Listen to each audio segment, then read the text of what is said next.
What's that? No. Yeah, okay, good. That was just a lot of just, No, I can have it. So,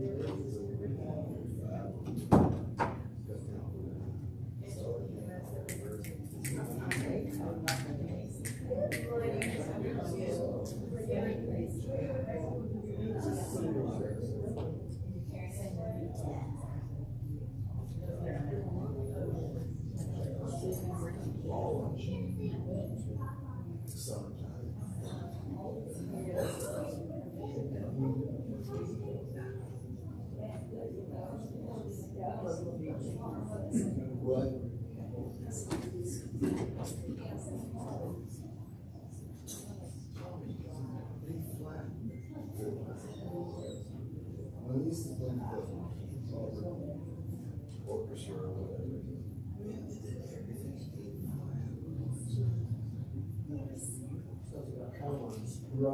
It's just like Jimi Hendrix or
good morning.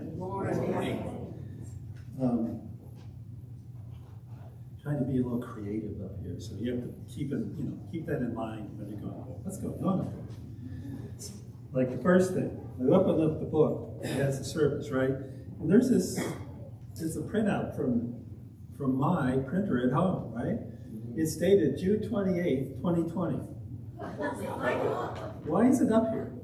Yeah, so I'm officially taking it away. It's not, it's like my office, right? I threw away all memos that, before 1995. Gone. Okay. Welcome, one and all, to this gathering of the Auburn Unitarian Universalist Fellowship. I'm Robert Zavala, co-chair of the Sunday Services Committee, along with Sylvia. More on that later. If during announcements you don't hear anything about the Sunday Services Committee, raise your hand and say, Robert, what about the Sunday Services Committee? Okay? So if I don't say it and you don't mention it, it's on you. Actually, it's on us. No, because I don't know what you're talking about. All right, we're good. So far, so good. No one knows what I'm talking about. Okay. We come together here each week to lift up and affirm those things which we believe to be of worth, especially a caring, committed community whose words and deeds enlighten our minds with reason and warm our hearts with love. I call your attention to the announcements that are printed on the back of the order of service. Please read these for important information. I think there's something more important this week. Spoken announcements will be heard at the end of the hour. On behalf of the members of the fellowship, I extend a special welcome to all visitors, and those of you who think you are still visitors, probably after this. Are there any visitors who would like to come? Have a visitor? Yes. Hi, I'm Liv. I haven't been to EU buildings before. I grew up Methodist. This is the first time I've been in any religious building in about 10 years. And I moved to Auburn about 3 years ago, and I guess I have just been feeling a bit of a spiritual void. So I just wanted to come try it out.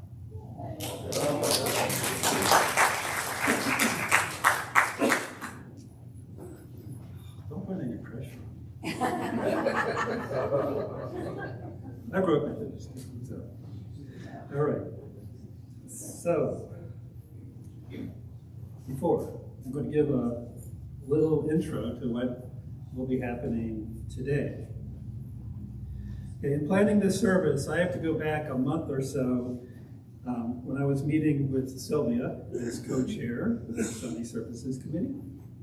Besides wondering why we're starting in the middle of spring, we also had a few services. We had a few services to quickly put together and then organize a committee. Like I said, more on that later. Anyway, I floundered a bit on what the theme would be for today. And I thought, and time kept getting shorter because I always thought, oh, there's another Sunday, and then pretty soon the Sundays were disappearing. And I had a graduation to attend at Tuskegee yesterday. I had 3 students receiving their PhDs. And then, it's really cool. And then one Sunday, when I was concentrating on Chris's message, it hit me. I'm busy with graduation. I need a topic. You can't have graduation without students, and students can't graduate without teachers. Ta-da! But it's not only college graduations, but this is also the season for all graduations, right? And, high school. And I told somebody, they said, oh, I never went to a graduation. I said, as long as you kept going, you graduated, you're fine.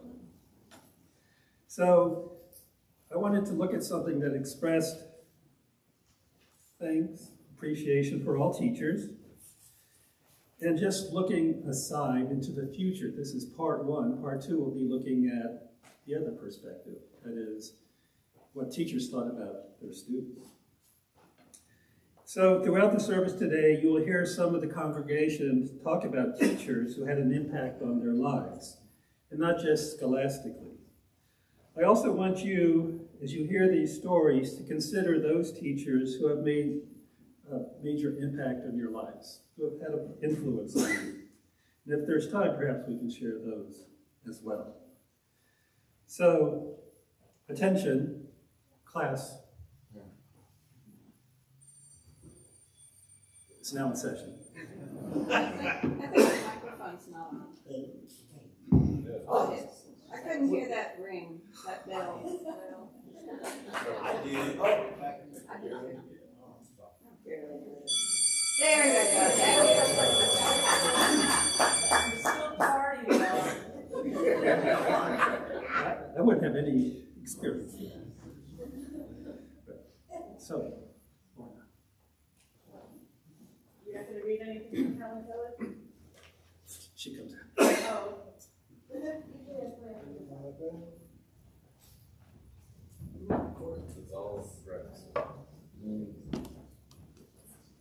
right. So Rob asked me to say something about my musical teachers, or teacher that inspired me. I don't really have one particular teacher. I did start in the Suzuki method. It was the second oldest Suzuki program in the United States, or the second earliest. It's not in existence anymore. So my training was, and my teacher after that also was Suzuki trained. And so my training was definitely influenced by Suzuki, who really revolutionized the teaching of music, not only by teaching very small children. Nobody paid any attention to him until he produced like 500 students under the age of 9 who could play the Bach double at a teaching conference.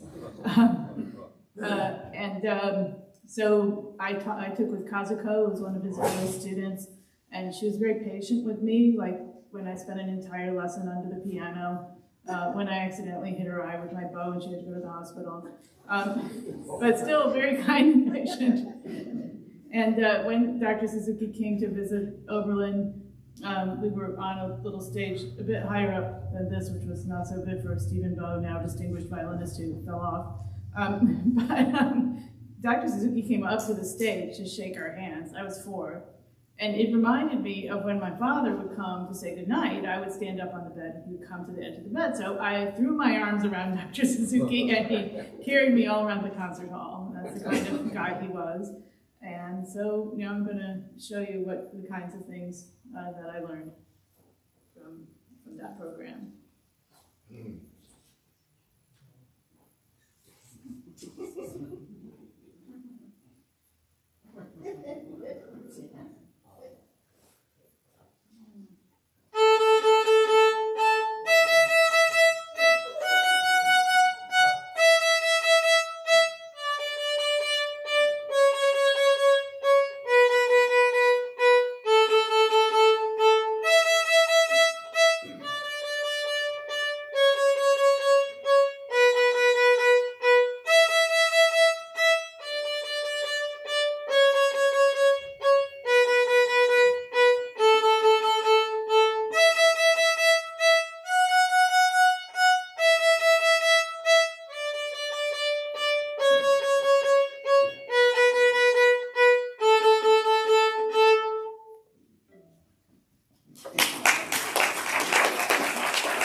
Hello, everybody.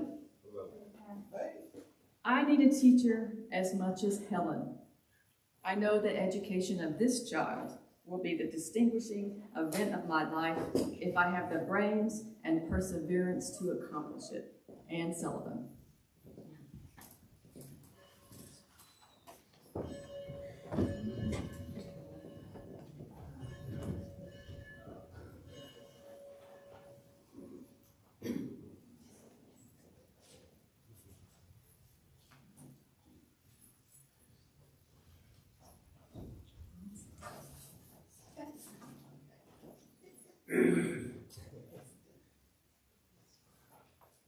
Our chalice light.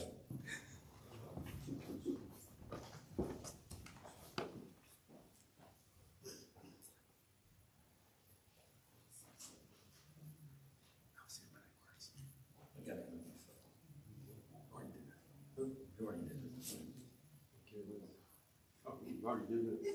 Okay. And we light our second candle for those that are Southern believers.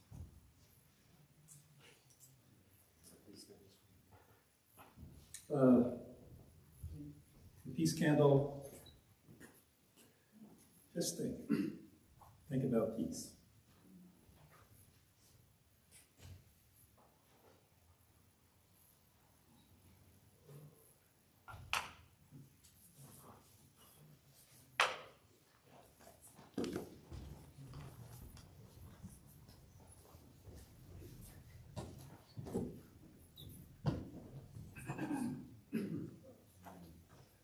I need education. I need a teacher as much as Helen.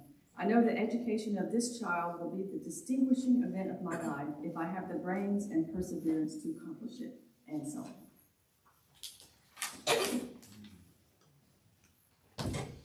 The most important day I remember in all my life is the one in which my teacher, Anne Mansfield Sullivan, came to me.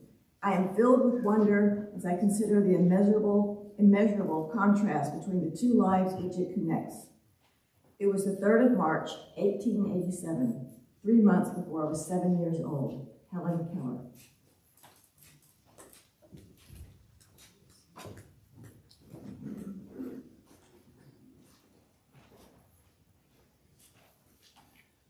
One of the ways that we proclaim the warmth and caring of our community is by sharing our joys, concerns, and milestones.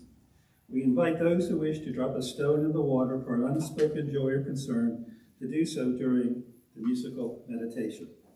Following the music, we invite brief spoken joys and concerns.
Spoken joys.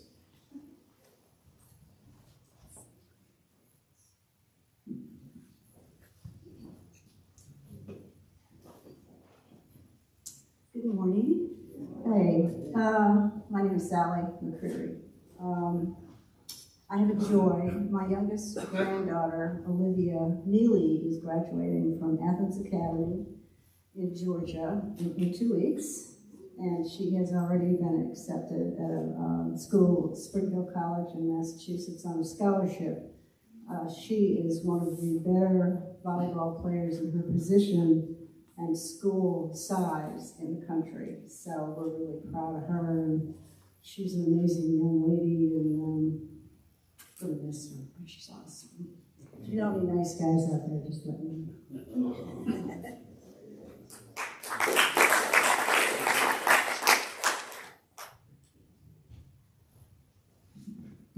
Good morning, I'm Eric Scotch. My joy is that I turned 54 on Thursday. Additionally, I don't know if Bob knew this, but this past week was Teacher Appreciation Week.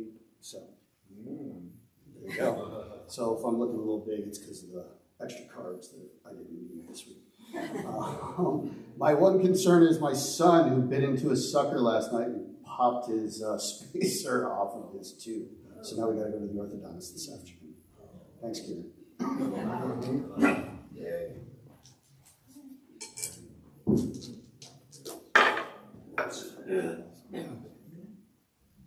Good morning, I'm Larry Moore.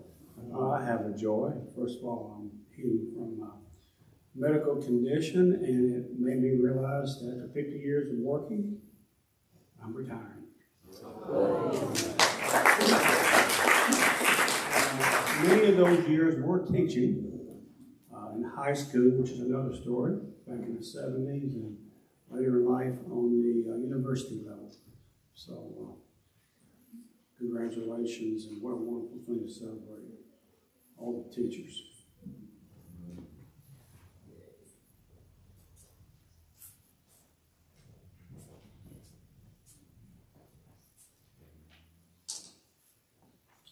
Good morning, I'm Angela Farmer. And first of all, I'm grateful for that story, Laura. That was wonderful. As a mother of 3 Suzuki alumni, you transported me back 20 years. Like when you did that first little thing, I knew exactly what was going on. That was great. Thank you, I appreciated it. But on Friday, I got a very nice email. I usually get lots of emails from the Loretta and the RE people at the UUA, and I got this one and I thought I would share part of it with you. Dear Angela, congratulations. The Unitarian Universalist Association is awarding you as a Barbara Marshman and Ann B. Fields Scholarship. And just so you know, the Marshman and Fields Scholarship is available to religious educators serving as a Unitarian Universalist, serving a Unitarian Universalist congregation enrolled in graduate school.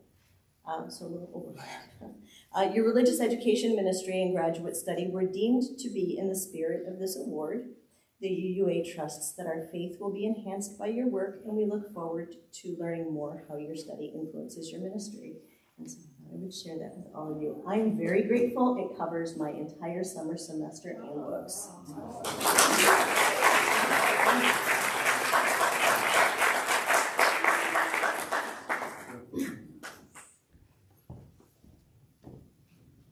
I have 2 concerns that are rapidly turning into joys, thank goodness. One is just my husband had rotator cuff surgery, and he's getting over it. And he can do something with his arm now, so, and it's just a couple days later, so that's good. My son, and this is kind of a public service announcement, my son thought he had a bad cold and some pink eye, and then he had blisters oozing pus all around his eyes, and fortunately the principal at his high school forced him to get care because he had COVID. It's a new strain, apparently started in Nebraska, so if you get any pink eye, go get tested. It's not fun, but he is getting better now. And he was not fully vaccinated, but he had, I think at least the first 2, maybe 3 shots, so he wasn't, he just didn't want to get it when he was teaching because it makes him feel really sick, so he was waiting for the summer and that happened. Okay.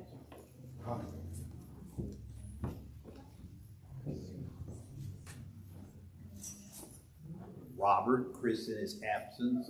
Today marks the 20th anniversary of me getting my master's degree from the University of West Georgia. I remember it so well. We had a tornado threat, so we couldn't have a formal ceremony, so we had to have it a month later, but we got it anyway. Towards how I have a PhD. My celebration, I don't know if y'all are aware that the World Health Organization declared the COVID-19 emergency over on Friday. The obvious concern is about whether they should declare it in endemic state. So we still need to think about those that are most vulnerable. And I have another concern, and this is related to what's going on in Washington with the debt ceiling going on. It's going to impact everybody in here. Can you hear me now? It's going to impact everybody in here, that debt ceiling. They're supposed to be meeting on Tuesday of this week. We don't know. Hopefully it'll turn out for the best. So that's all I had for right now. Thank you.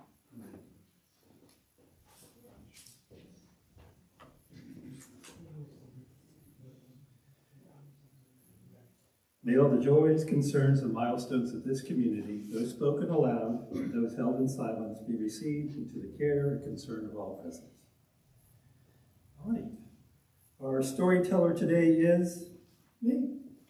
So, would all children, and those who want to come and sit on the floor, come on down.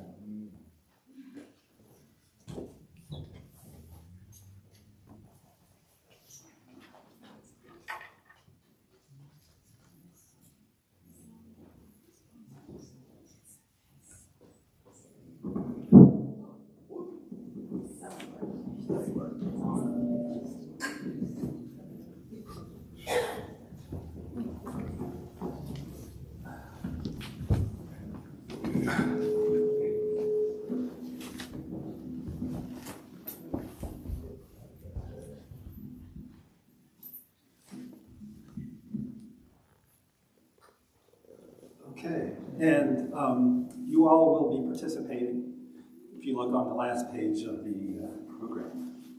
Now in the program, it says the story today is what my A taught me. And it got cut off. A was supposed to be abuelo. Does anyone know what an abuelo is? What's an abuelo? Grandfather. Oh, grandmother. I got it mixed up. Grandfather's abuelo, and that's what I learned. So that's great. Grandmother is abuela. So anyway, we're talking about teachers today. And really, some of our first teachers are our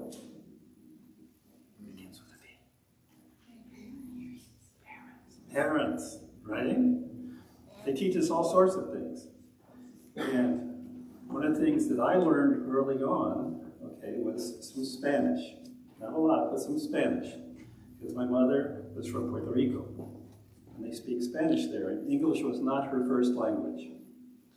So, my grandfather, her father, was visiting. He said, you need to know some more Spanish. And one way that we learn these things, right, is to sing a song. And I think I saw this little dude on the playground singing the ABC song, right? You all know the ABC song? Maybe. So my grandfather did something very similar to that. And it's I always thought a lot of these things he taught me were, things he pulled out. Well, it turns out you go on the web and they got all of his knowledge. He just told the web all his knowledge. So he had this little song that had the Spanish word and then the English word. Okay? And I'm going to teach you this song. So if you know a little Spanish, you may know a little bit more. And if you know all the words, then you're great. Okay? So the first word he taught me was pollito. Pollito is chicken. Okay? Can you say chicken? Can you say pollito? Pollito, chicken. Say pollito, chicken. And the second one was gallina.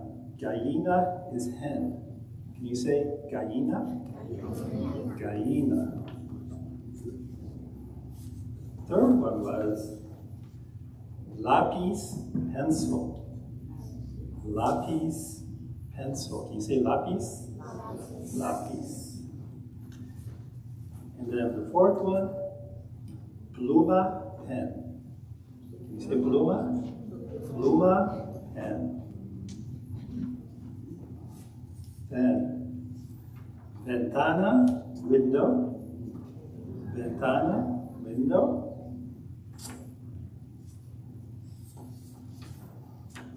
Puerta, door.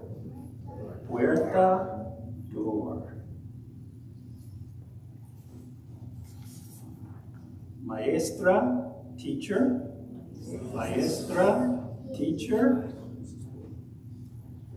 And then piso, floor. Piso, floor. So my grandfather pulled me close by. He sang the song. We're going to sing it now too, okay? The first one? Gallina, chicken. Oh, wait, I'm sorry. Pollito, chicken. Right. Pollito, chicken. Gallina, hen. Lapis, pencil. Pluma, pen. Ventana, window. Puerta, door. Maestra, teacher. Piso, floor. There you go. Now you know a little bit more Spanish, just like I did. Thank you all. And I guess everyone will sing the mass.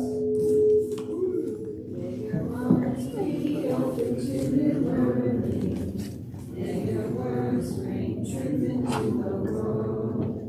May your hearts know love and your hands do justice as you go your way.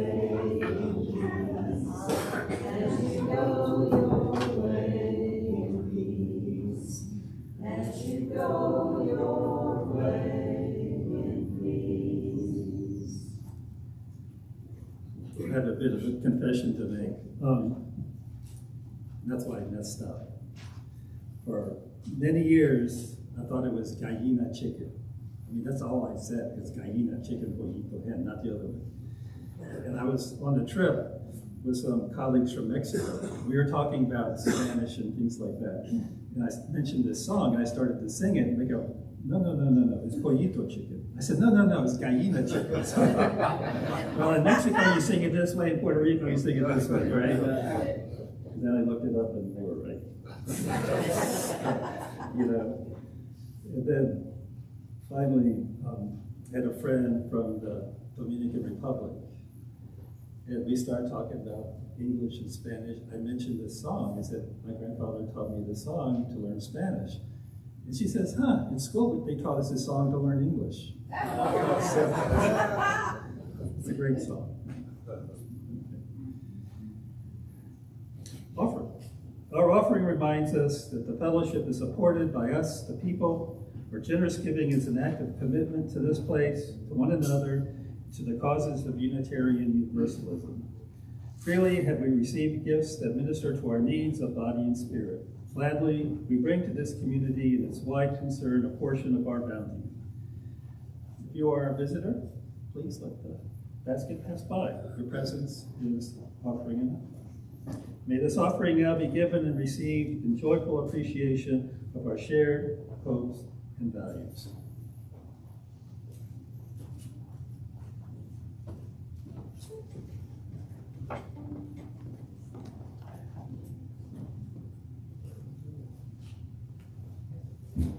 Robert asked me to play the hardest thing I ever learned, so here goes.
I think you had good teachers.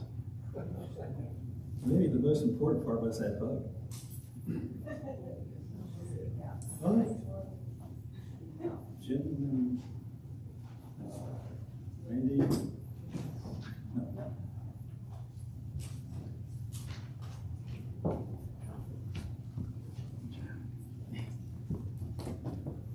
For our moment of contemplation, fitting. Teacher job description template. We are on the hunt for a self-motivated and experienced teacher to join our qualified team of educators. As a teacher, you will be responsible for cultivating the student's interest in education and development. Your responsibilities will include grading assignments, evaluating students' progress, and planning educational activities. You should be competent professional with in-depth knowledge of teaching, best practices, legal educational processes. In addition to have excellent written and verbal communication skills, our ideal candidate will also demonstrate outstanding presentation and interpersonal abilities.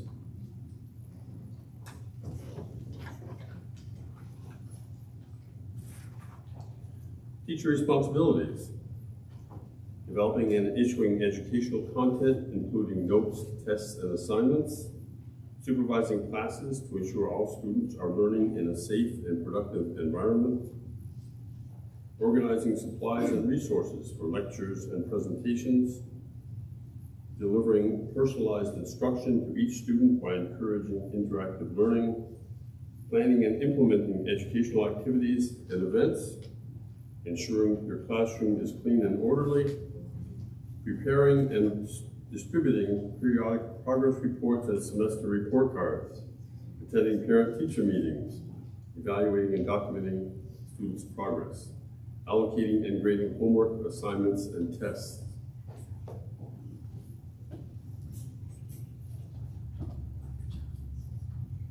Teacher requirements: a bachelor's degree in teaching or relevant field, a minimum of 2 years experience as a teacher, in-depth knowledge of teaching methods and legal educational procedures, outstanding written and verbal communication skills, well organized with excellent leadership abilities, exceptional interpersonal and presentation skills.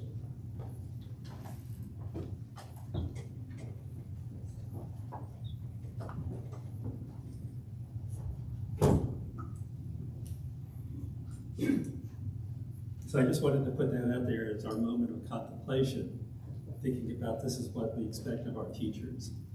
I'm not sure I could get through the first paragraph, let alone all those duties. So next time, someone talks about teacher raises or class sizes, this comes to mind. All right, so I thought it might be interesting to have more of our congregation, after Lorna's really good introduction, talk about some of the teachers that had an impact with them from various portions of their lives. And the first one I asked was Marcia.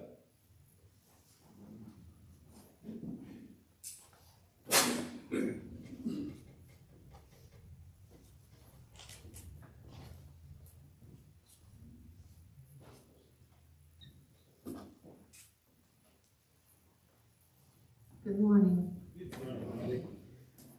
When Robert first asked me to talk about my experience with RE teachers, I immediately knew who I wanted to talk about. I will talk about 4 of my RE teachers who had a tremendous influence on me. I was fortunate to be an RE at AUF from the age of 8 years old through high school, and I was fortunate to have unbelievable experiences with my teachers and other students, all of whom have made me love and cherish this place and its people. First, Janice Ross. I don't know which years Janice served as my RE teacher, but I remember her as a big presence in my life. And in fact, that relationship continued throughout my entire adulthood. If you research characteristics of good teachers, besides the requirements that were just talked about, you'll find lists of characteristics that have been identified. Among some of the most important, in my view, are showing respect for all students, creating a sense of community and belonging in the classroom, being warm, accessible, enthusiastic, and caring, being patient and approachable, having a love of learning, and having a good sense of humor. At this point in my life, I cannot point to a particular memory of Janice and RE, but what I do remember about Janice was that she was the epitome of all of these characteristics. She treated us with great respect and was always kind and warm. She had a calm and relaxed demeanor that never made you feel anxious, and she exuded patience and acceptance of us. I think that in the end, what she may have been trying to teach with a particular lesson was less important than the manner in which she taught it. Because I remember those qualities, and I hoped and still hope to do the same with my children's relationships and my own students. Second, Conrad Ross. Conrad exhibited all those qualities as well. I remember one particular famous lesson Conrad taught. I think he probably knows what I'm talking about. In the end, I'm not sure I remember the point of what he was trying to teach. But I did learn a lot from this lesson. Conrad brought some chocolate candies in a box. Some of you may have heard this story. This is the teen RE class. He brought some chocolate candies in a box and invited us to sample them. We asked, what kind are they? What's in them? He would only say, I call them chocolate delights. We proceeded to eat them and described how delicious they were and talked about what we thought they were made of. Some of us thought they had Rice Krispies in them or some kind of nougat. He recorded us talking about how much we liked them and then told us what was really in them. Some of them had caterpillars. Some had grasshoppers. Some had baby bees. Most of us began to gag. And some of us ran and spat them out and even vomited. Those of us with a sense of humor laughed, but we felt queasy inside for sure. I think he may have been trying to teach us about assumptions and cultural differences and how expectations influence perceptions.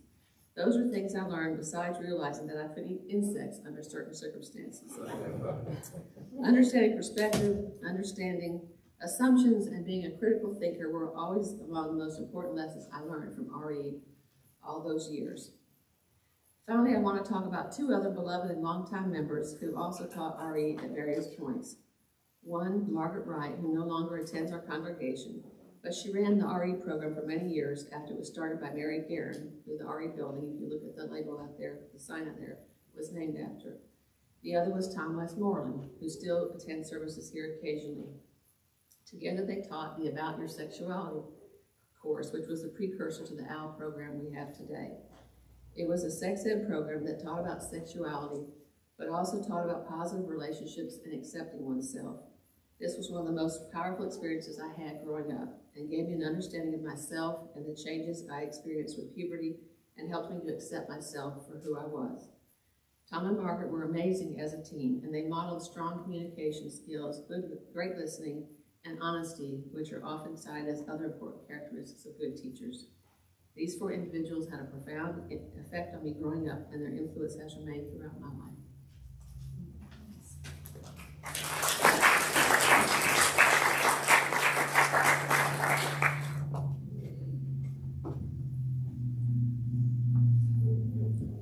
Thank you, Marcia. Are there any RE teachers here? Taught RE? Anyone? No. Thank you. Okay, our next speaker is Laura.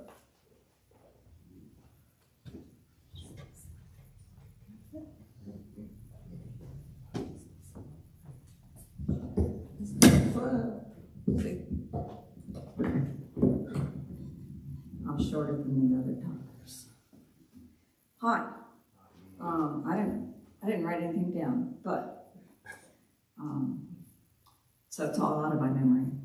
My first teacher that inspired me, gave me hope about learning was my third grade teacher, Mrs. Storm. And I had been previously in a parochial school, and we had moved from Ohio to New York, and now I was in a public school. So my first experience in a public school. And one of the assignments Mrs. Storm gave us was we had to, and this was sort of an ongoing thing, but I was new in like the middle of the year. We had to read the newspaper and find an article that we could report on. I'd never read a newspaper. I went, okay, so what did I do? I went and I found the shortest article I could find. And I read it, and then I had to get up to present. And I realized in the course of presenting this, I had nothing more to say than what was in the article that was only, 2 lines long. And yet Mrs. Storm didn't waver. She didn't look at me like I didn't know what I was doing. She didn't anything other than thank me for my presentation. And I thought that was really, I just went, well, okay. But I learned in that moment when I was trying to talk about it that I should have picked a much longer article. Then I could have had something else to say. Or I could have left something out. You know, but I didn't know that. But I learned from listening to my other classmates who could, you know, they had their long article and they could go on for a very short period of time and say the essence of what was in there. And I went, ooh, now I know. So I just thought that was really lovely. And then another important instructor I had, and I can't remember her name, I was in 9th grade, and it was a math class, and I'm not even sure what I was learning, but whatever it was, I wasn't getting it. And I was getting very frustrated and very agitated, and life was really hard. And all my classmates were already thinking about like what college to apply to, and I'm going, what? I can't even get through high school.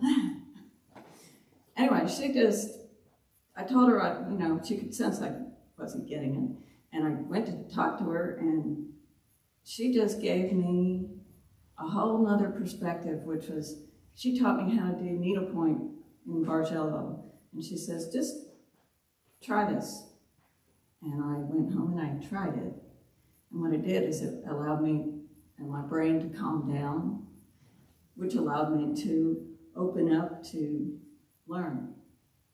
So I thought that was a very important lesson that she taught me, and I didn't even know she was teaching it to me. It just happened. So I thank these teachers for just being very kind and considerate and open to other forms of learning. Not everybody learns the same way out of a book and reads and just knows how to do it. So I'm grateful for that.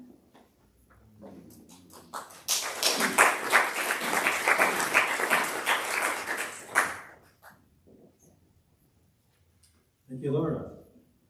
Raise your hand if you had a significant primary or secondary school teacher. Our third presenter is Carl.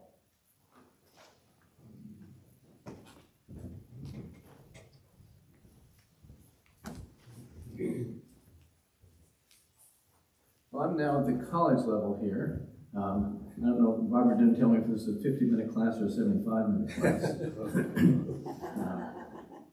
But I want to talk about Rodolfo Alvarez, who was a professor who didn't change my life. I came to college convinced that I wanted to be a professor of sociology when I grew up.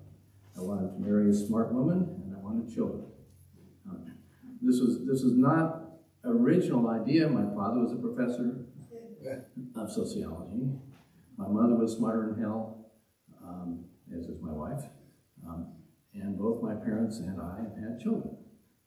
So the pattern that I hoped for happened. What Rudy, as I came to know him, did for me was he reinforced that. Made me think this was actually possible. My first contact with him was an intro to sociology course that he taught. Now I've since sort of made a career out of intro to sociology. I taught like 6,000 plus students at Auburn, and another couple thousand at Upstate. But frankly, I was not impressed with his course, nor was he with me. I got a C. Now the grade was entirely based on one 20-page paper. And I don't know if you've had the same schizophrenic feeling that I've had, that is, I wonder what I wrote, and I'm grateful I will never know. Anyway,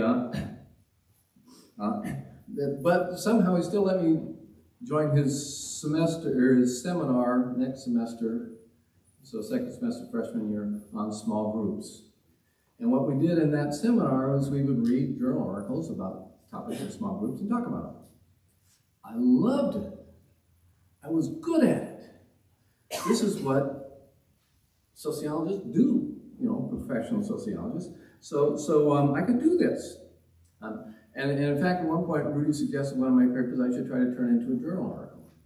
Now, for those of you who are professors of undergraduates, let me say that even a smart, ambitious freshman is not quite ready to write a professional article. So this went nowhere. Now, and I'm a little annoyed with him because my sister, on the other hand, is still getting citations 50 years later on an article that she co-authored with one of her professors when she was an undergraduate. So who knows, maybe they could have turned into something. But anyway, can't have everything. One of the things that you have to get advised, you know, what course to take at AA, and my assigned advisor was on sabbatical and wouldn't see me. Matter of fact, he was right at his office and told me he wouldn't see me. So Rudy stepped in, and he plotted out basically my courses for, at least in sociology and mathematics, for the rest of my time in college. And I followed it religiously. But also, I fell in love with advising. I love advising students. And that's something they didn't let me do at Auburn, and I'm very sorry about that. At one point, he invited me to dinner with his wife and his 2 young children.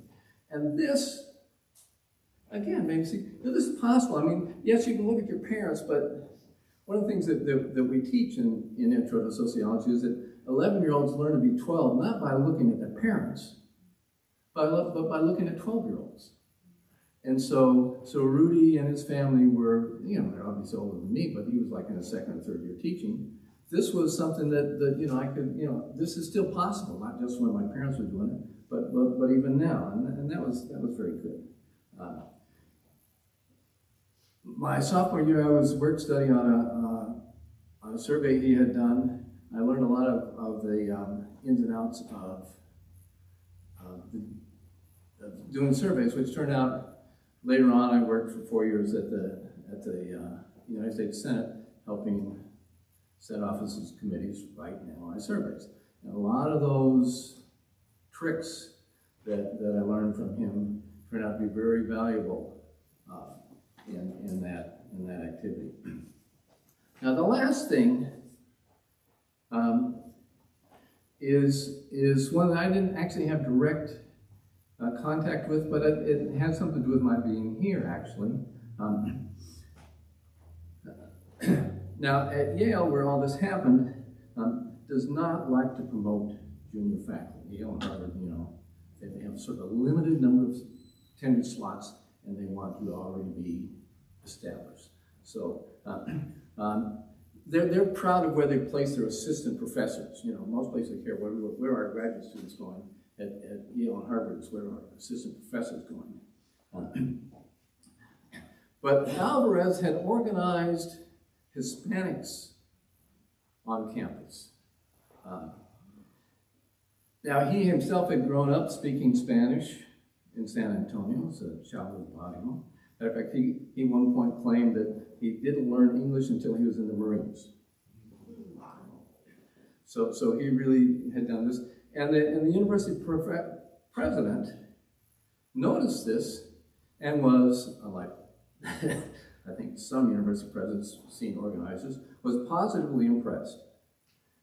And so when it came time for Alvarez to move on, to you know, not get his tenure, the president called him and said, "Look, I'll give you tenure. I like what you're doing." And Rudy said, I got a job lined up at UCLA. Thanks, but no thanks. Now, for a proper snob,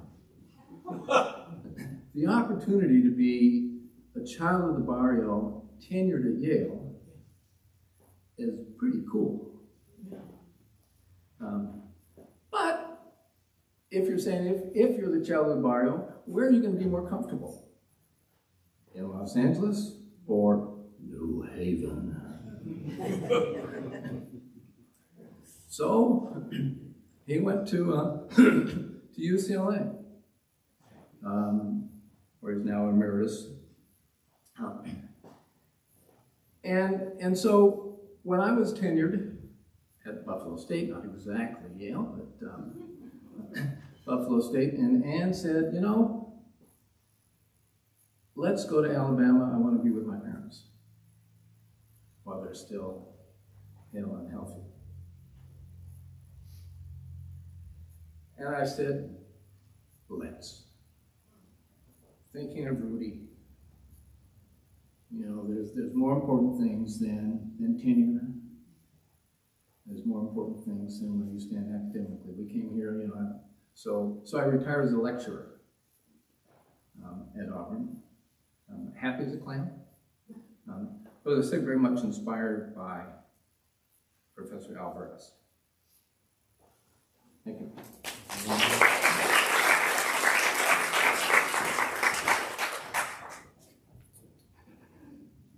Thank you, Carl. How many of you have been inspired by a college professor?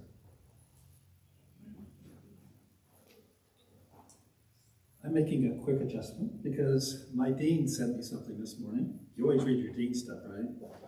But this is a surprising book fact, so it's very pertinent. 33% of high school graduates never read another book the rest of their lives.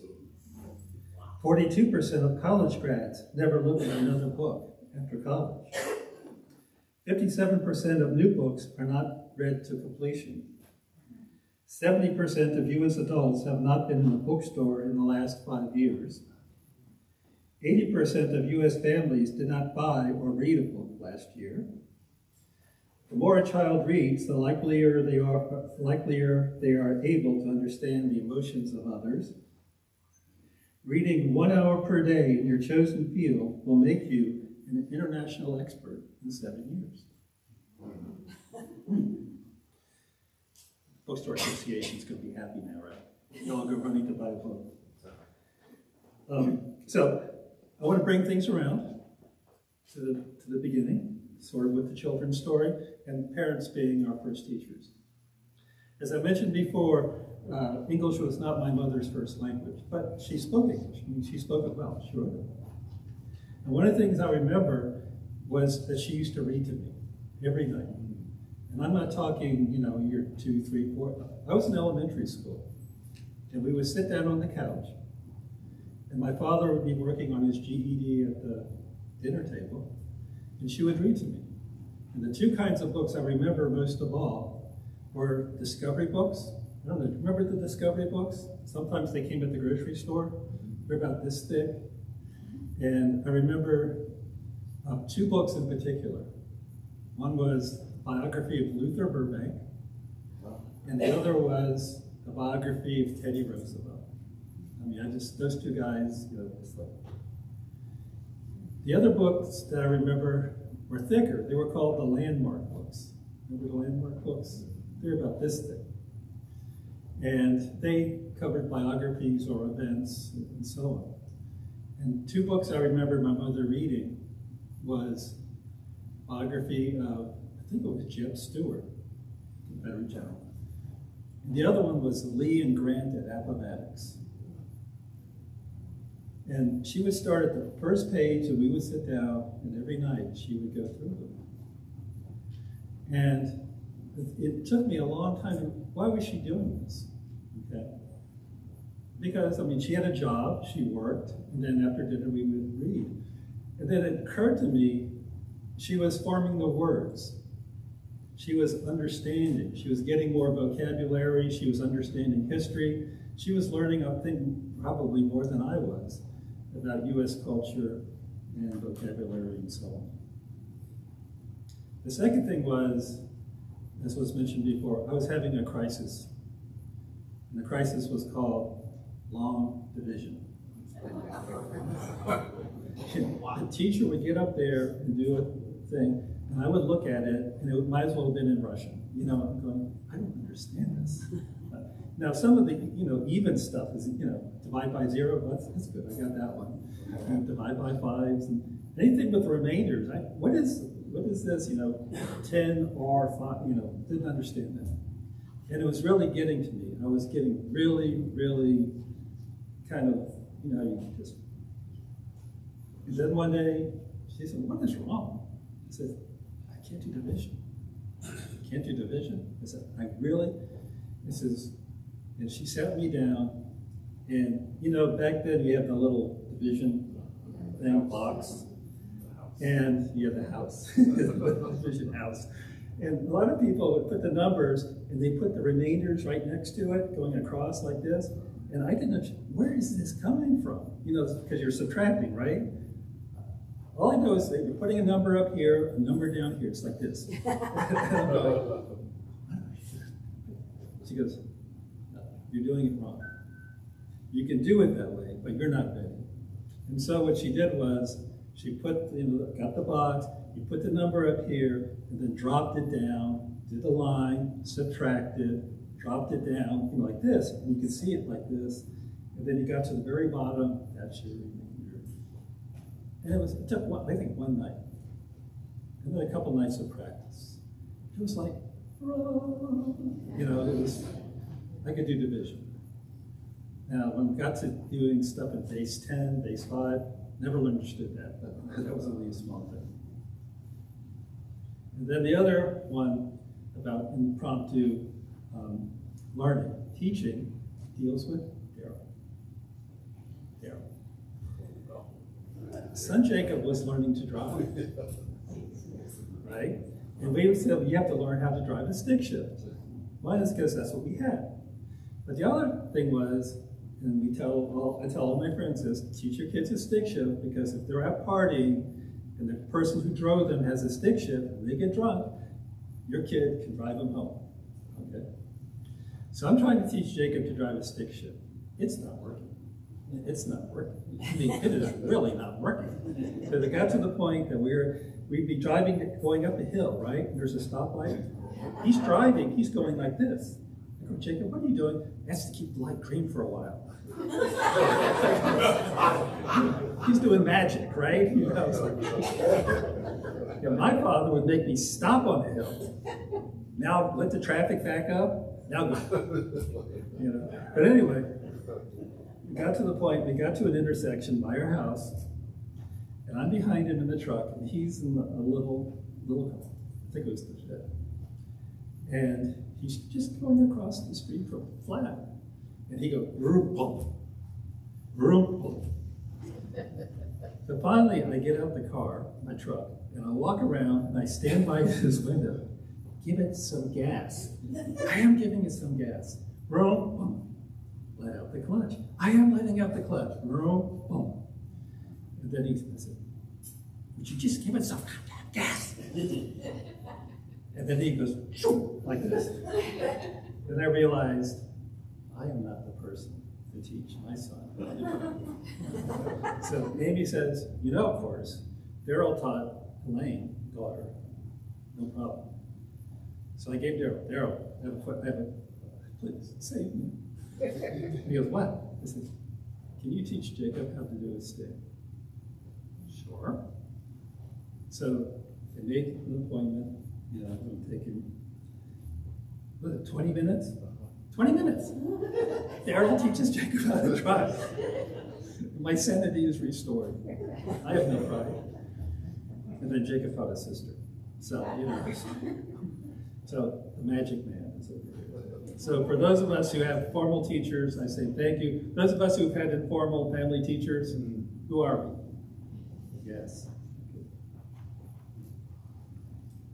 Thank you. I also taught Jacob how to pump legs when I was swimming. That was when they were in like 4 or 5 years old. He would just sit there. Yeah. It's not enough. See what we do here? We teach life skills. So, our closing words, Sylvia and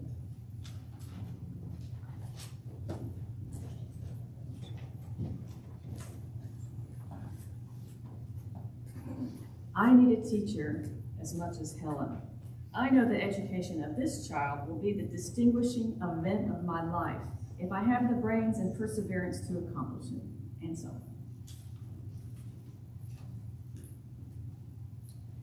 The most important day I remember in all my life is the one in which my teacher, Ann Mansfield Sullivan, came to me.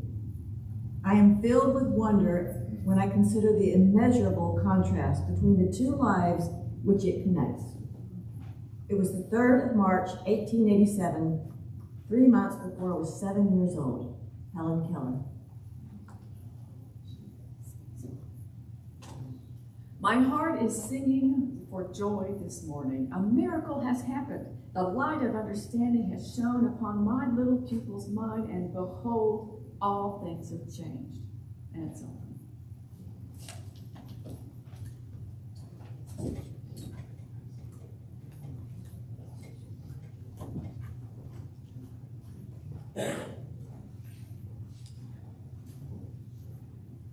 Right. Distinguishing the chalice, as it's written in the program. We distinguish this flame, but not the light of truth, the warmth of community, or the fire of commitment. These we carry in our hearts until we are together again. Announcements.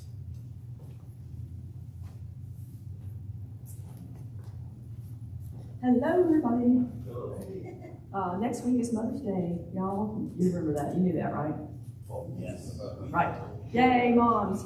So the Sunday Services Committee is doing a service next week, and the title is What If Mothers Ruled the World? And, we're going to talk about traits of mothers, things like nurturing, protecting, being humble, having strength, patient, teaching, and so on. And what would mothers do in certain kinds of situations, and how, as opposed to maybe the current people who are, ruling the world. So it'll be interactive. Also, it's potluck. Yay! So if you want to bring your mom to, traditionally women have often cooked meals. So if you want to bring your mom to a meal that they don't have to cook, bring them to potluck. Because it's exciting, right? Because not only will it be delicious, you'll have no idea what it will be. Thank you.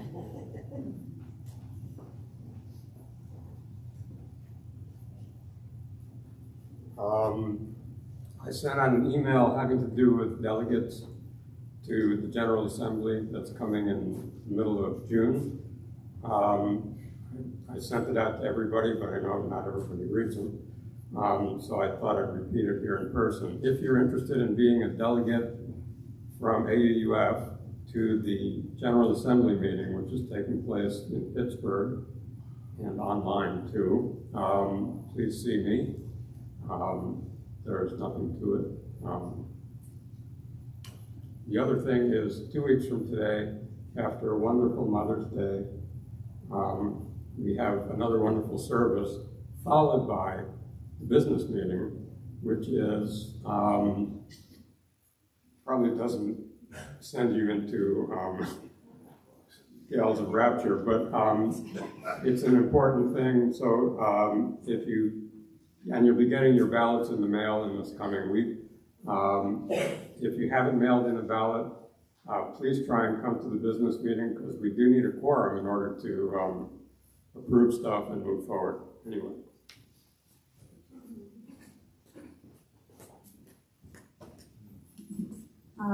Yoga. It's still happening on Tuesdays at 5:30 right here. And I started attending the last 2 classes and was very impressed with the instructors and the various levels of participants, and thought it was really wonderful how the different levels could come together and enjoy yoga. And it was a wonderful class. Pam won't be here all month, so I'm doing the announcements for her. Thank you.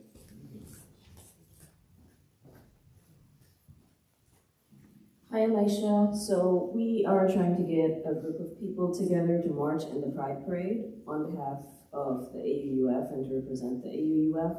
And if you would like to march with the group, the parade is on June the 2nd at 6 p.m. Please send me an email or text or talk to me or whatever. And I think there's a separate group of people who are thinking about, or not separate group, but somebody else, not me, who are thinking about doing a table at the Pride Fest, which I think is on June the 4th, Jen? It's Sunday, June 6th. It's on that same weekend. So many opportunities to participate, to meet people in the community, be seen, and basically be available. So think about it, connect with somebody.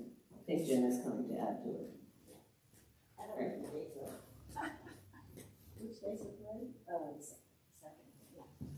Yeah, so the Pride Fest would be the 4th at Kiesel Park, and last year was really big and fabulous. Our AUF puts up the table to let people know our values and principles and that we're a welcoming, inclusive community. And it was very well accepted last year. We also were handing out those big signs like we have posted in the front that our house, in this house we believe, and it has various aspects.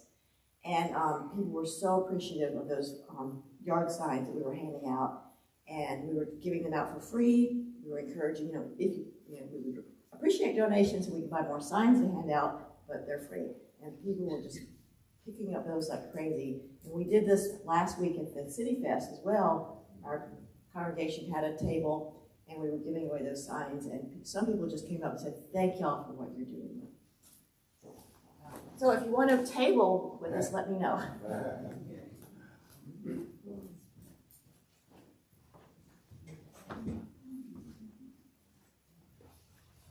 Any other announcements? Hey, Robert, what about the Sunday Services Committee? Oh, I was going to say, what about them? Thank you, Chris. Yes, Sunday Services Committee. Sylvia and I are co-chairs of the Sunday Services Committee. And, bouncing back, tag teaming us is okay. I thought today was a good day. But we love your input, which means, we might meet once or twice. I don't want to use the word semester, it's so scholastic, but time period to plan ahead. Now, if you have an idea for service, please send an email to us. You can talk to me in person all you want to, but it's like, I might remember, I might not. So please send me an email. It's like my students' assignments. They give me a hard copy and an email copy, so when I lose the hard copy, you can see it's in your email. So please go ahead and send an email, because summer's coming up. We need some more services.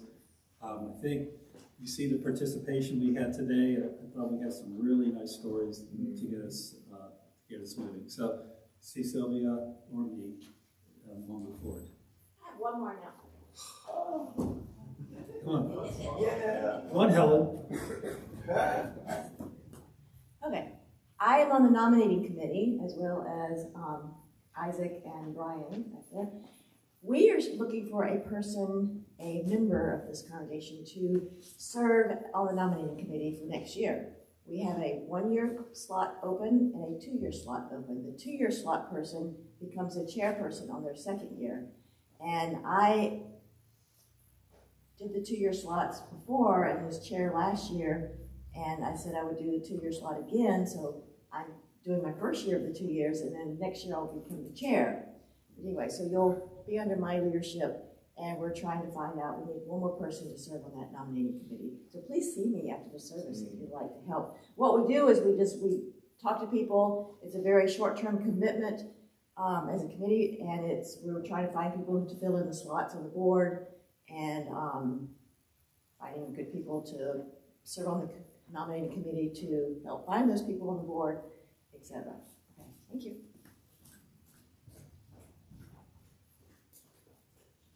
I'm not sure she's finished.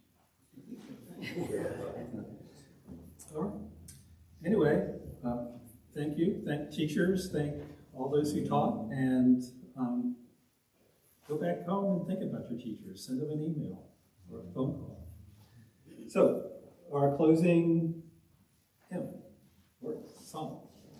Laura and Tara. Tara, can you stand as you are? Peace, be of good courage, hold fast that which is good. Go forth into the world in peace, love all people, rejoicing in the power of the Spirit.